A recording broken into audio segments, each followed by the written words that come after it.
The trial of ousted Bangladeshi leader Sheikh Hasina begins Sunday in Dhaka. She's been charged over the deaths of hundreds of students during last year's anti-government protests. Hasina will be tried in absentia, despite repeated demands to have her extradited from India, where she lives in exile. Sandra Petersman reports. Why is India protecting Sheikh Hasina, a leader accused of crimes against her own people? It all goes back to the student-led uprising in Bangladesh that toppled her government last year.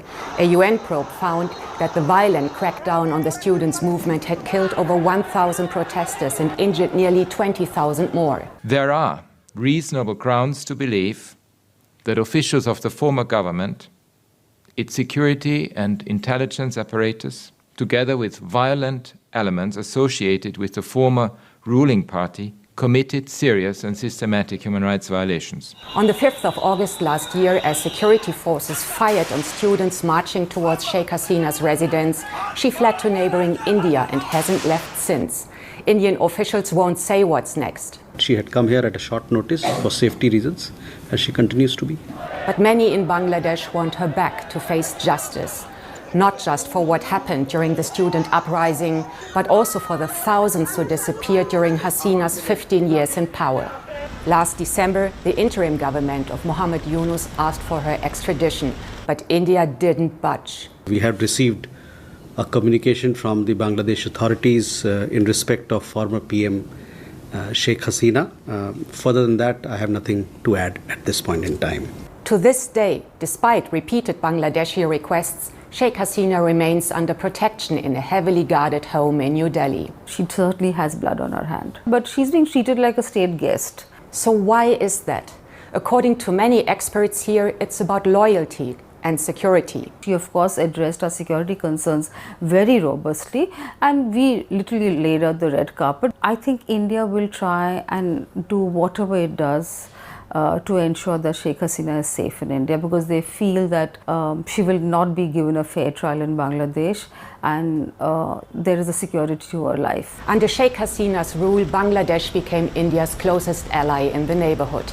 Across party lines, Indian leaders backed Hasina's secular Awami League over all political rivals, especially those with Islamist leanings, while ignoring alleged human rights abuses. We've not seen the government of India react to any of that, right? The humanitarian problems and the thousands of deaths and detentions that she was under her orders, not to even mention what happened during the July uprising.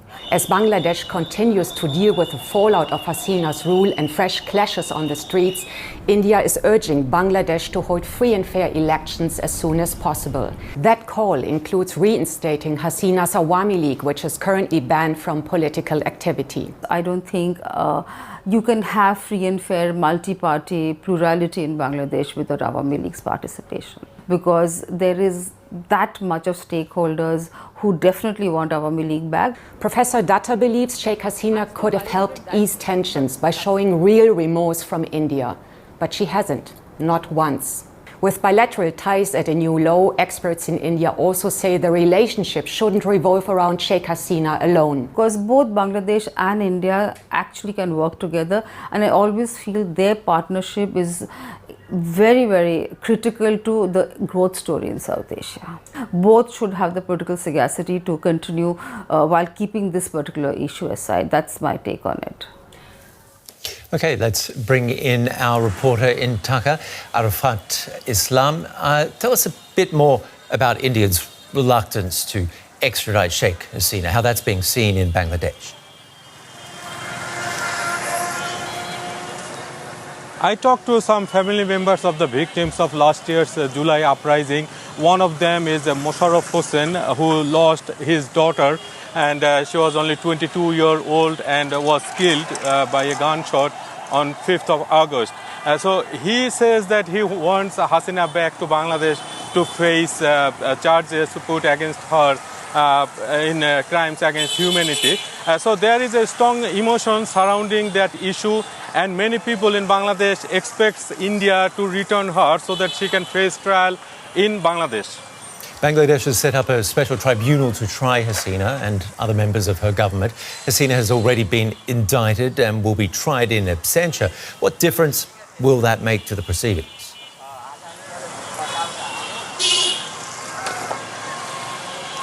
I talked to the state defense lawyer of Sheikh Hasina, Mr. Amir Hossain.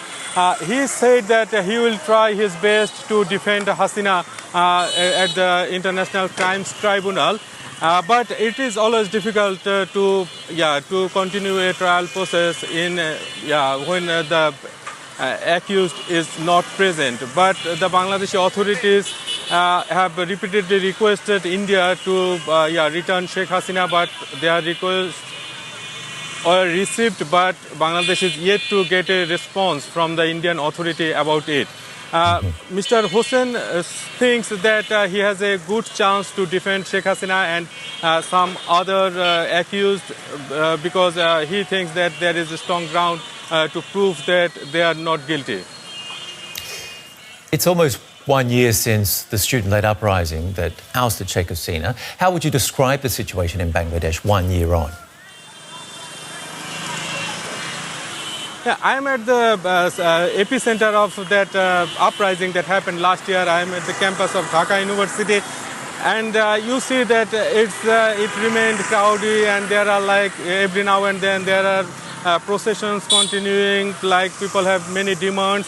One thing everyone says that they feel free now, in a sense that they can express their opinion freely, they can write whatever they want on social media, for example, and also even state-run television channels criticize the government.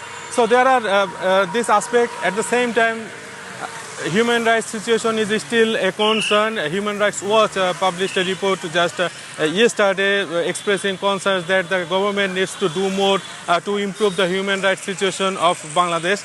And also we have seen that the Hasina's party, the Awami League, is currently banned from doing political activities. So there is also discussion surrounding this issue. Some people think that the party should not be banned and should be allowed to take part in the next election. But there are mixed reactions, and everyone is expecting a free and fair election by next year, and the government promises to conduct the election by February next year. The very latest there from Arafat Islam in Dhaka.